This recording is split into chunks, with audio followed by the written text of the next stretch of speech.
This TikToker has been sentenced to 2 years in jail for this viral video. Lina Lutfiawati, who posted a video saying Bismillah, which in Arabic means in the name of God, before eating crispy pork skin in Bali.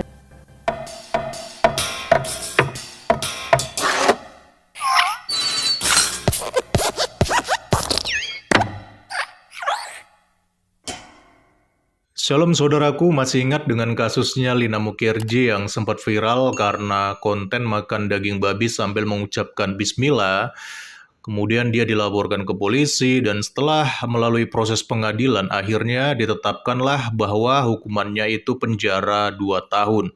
Dan ternyata kejadian ini itu mendapat sorotan dari media asing atau media luar ya, di mana mereka ini heran dan bingung kok bisa hanya gara-gara konten makan daging babi sambil mengucapkan bismillah tetapi harus mendapat kurungan penjara selama 2 tahun. Dan media-media asing ini mempertanyakan apa masalahnya gitu. This TikToker has been sentenced to 2 years in jail for this viral video. Lina Lutfiawati, who posted a video saying Bismillah, which in Arabic means in the name of God, before eating crispy pork skin in Bali. Was jailed in Indonesia for eating pork in a video.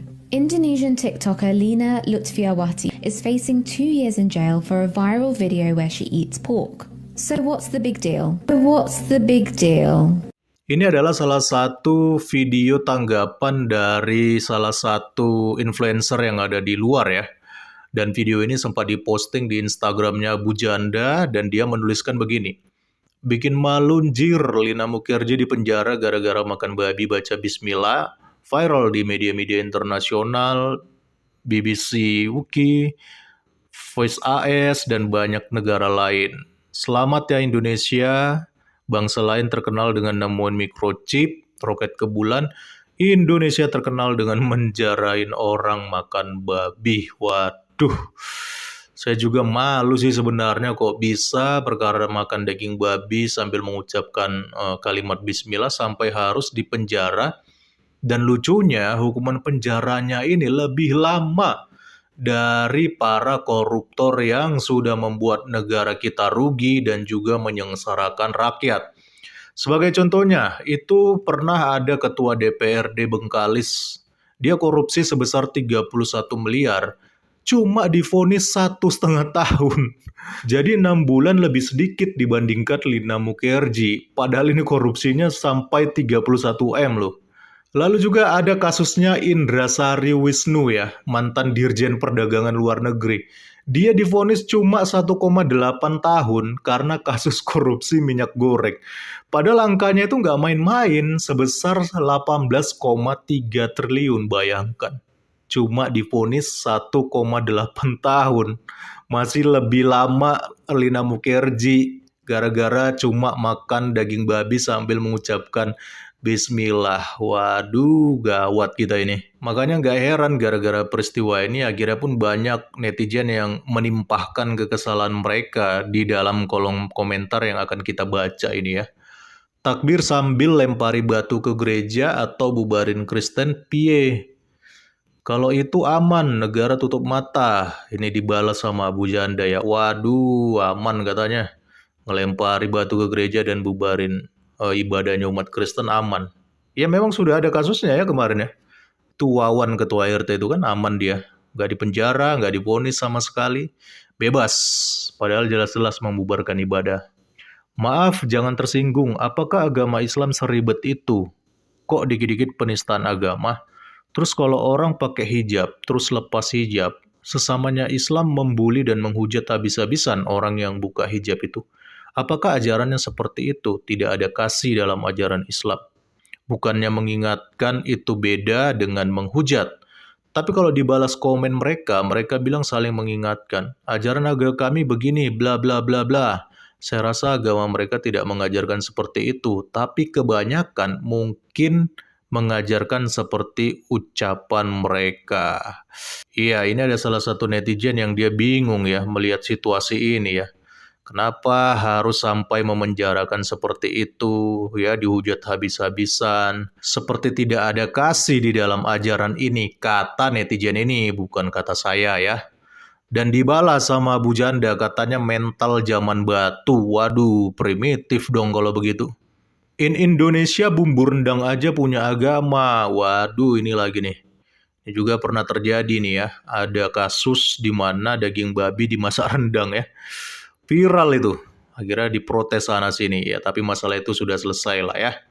Tapi ya memang itu menjadi sebuah pertanyaan besar juga sih. Dan yang menolak gereja, usir jemaat, gak ditahan. Indahnya negeriku. Ya negara pura-pura bego katanya si Abu Janda. Ya memang itu fakta yang ada di lapangan ya. Di tengah-tengah situasi negara kita ini. Banyak gereja-gereja yang dilarang, dihambat pembangunannya lah. Dilarang ibadah lah. Tapi dibiarkan begitu saja seperti tidak ada aturan ya teman-teman. Ya, itulah situasi yang terjadi. Karena mayoritas masyarakat kita gagal memahaminya, mereka mengira kata bismillah hanya milik agama Islam. Padahal dalam bahasa Arab, non-muslim yang makan juga mengucapkan bismillah, jadi jangan terkejut di sini di tempat mabuk agama. Nah ini betul ya teman-teman. Orang-orang Kristen di Arab sana yang pakai bahasa Arab, mereka juga mengucapkan bismillah. Pendeta-pendeta yang ada di Arab juga pakai bahasa Arab ya, otomatis ketika mereka melakukan sesuatu atas nama Tuhan itu mereka mengucapkan bismillah terlebih dahulu. Kata bismillah sampai hari ini dipakai sebagai kata pembukaan di gereja ortodoks di Mesir dan lain-lain. Islam mengkopi kata bismillah 700 tahun kemudian. Islam yang meniru, Islam yang mengklaim. So silly katanya. Ya itu memang sudah jelas fakta sejarah ya. Karena yang ada terlebih dahulu harusnya yang mengklaim. Bukan yang datang kemudian baru tiba-tiba mengklaim. Tapi ya bagaimana sebenarnya kita juga sudah jelaskan itu berulang-ulang. Tapi tetap aja masih diklaim seolah-olah itu merupakan kepunyaan mereka dan tidak boleh digunakan oleh orang lain. Stupid banget. Hukum kurang kerjaan, apa gunanya pemegang gelar es campur hukum di Indonesia banyak, tapi kejadian seperti ini yang memalukan bangsa kita masih saja terjadi.